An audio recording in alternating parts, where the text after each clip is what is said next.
This is part 2 of the interview. Now we're going to talk about his training in San Diego and the mechanical work that he did on the airplanes and how they taught him to go about that.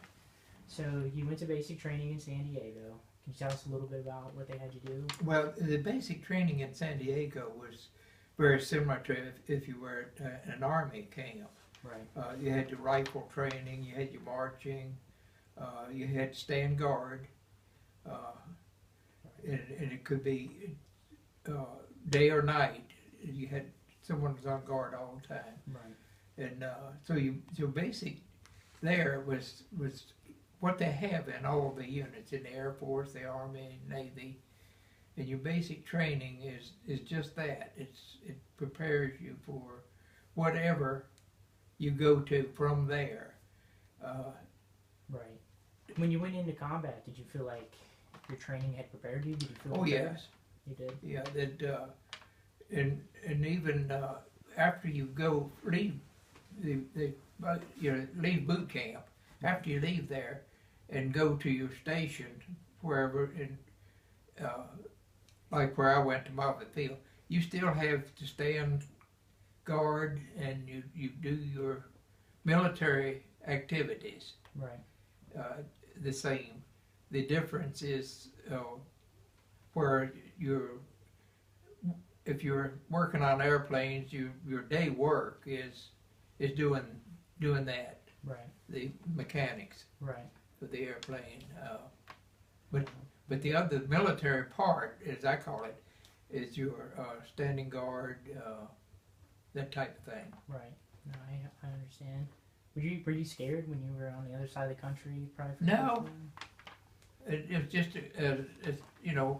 well, just take yourself for instance. Right. At your age, it's an experience. Right.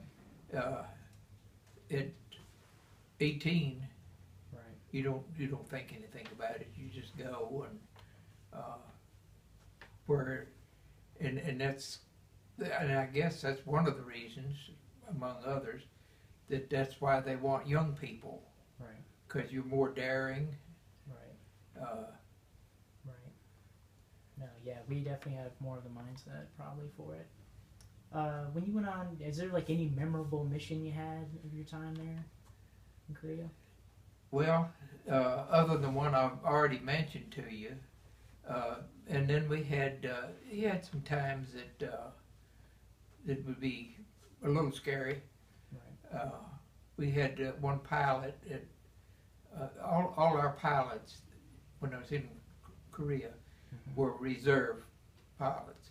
Right. And they were called back for the Korean War. And one was a Lieutenant Little.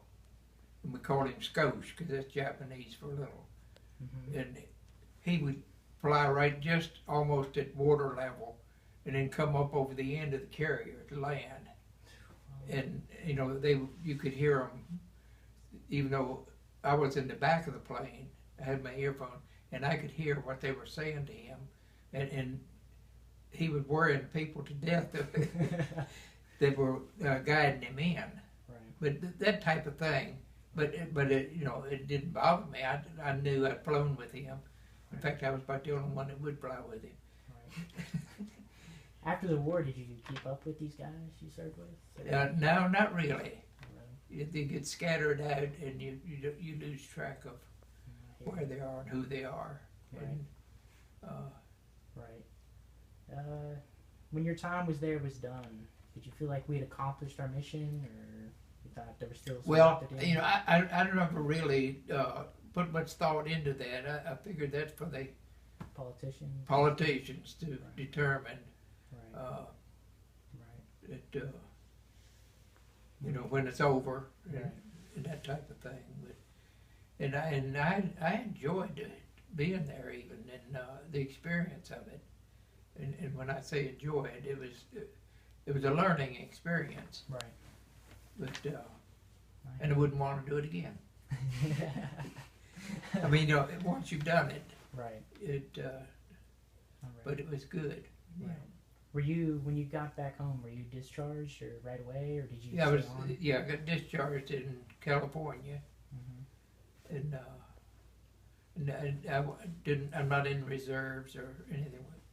my time was up, and Ready to get on the civilian line? so No, I understand. Well, that is all the questions I have for you. So this will conclude our interview, but thank you for your service. well, thank